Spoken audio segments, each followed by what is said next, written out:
হাৰ্টৰ যদি আপোনাৰ ডাঙৰ বেমাৰ এটা হয় আজি আমাৰ গোৱালপাৰা জিলাতো কোনো সুবিধা নাই গতিকে যদি আম আদমি পাৰ্টীয়ে তেওঁলোকৰ প্ৰধান কামেই হ'ব প্ৰত্যেক ঠাইতে এখন ভাল মেডিকেল স্থাপন কৰা ভাল স্কুল স্থাপন কৰা য'ত আমাৰ সৰ্বসাধাৰণ ৰাইজৰ ল'ৰা ছোৱালী ভাল স্কুলত পঢ়িব পাৰিব এনে আমি ভাল স্কুলত পঢ়িব লাগিলে চিন্তা কৰিব লাগে প্ৰাইভেট স্কুলত আমাৰ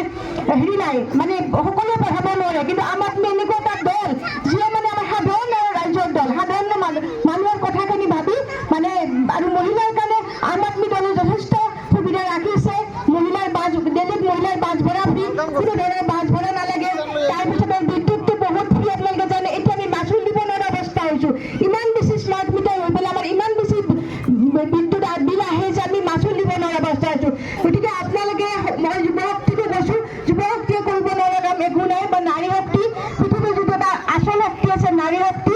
শক্তি যেতিয়া জাগৃত হয় মানে নাৰী শক্তি যেতিয়া উঠি আহিব তেতিয়া পৃথিৱীত কোনো বেয়া শক্তিয়ে পাত্তা নাপায় গতিকে মই নাৰীখিনিকো এই মুহূৰ্তত কৈছোঁ যে আপোনালোকে আম আদমি দলত যোগদান কৰক আৰু কাম কৰক আম আদমি দল যদি আমাৰ অসমত আনিব পাৰোঁ আমাৰ অসমখন এখন সৰ্বাংগ সুন্দৰ সকলোতকৈ ভাল ৰাজ্য হ'ব বুলি মই ন দি ক'ব পাৰোঁ ইমানখিনি কৈ মই মোৰ বক্তৃতা সামৰণি মাৰিলোঁ ধন্যবাদ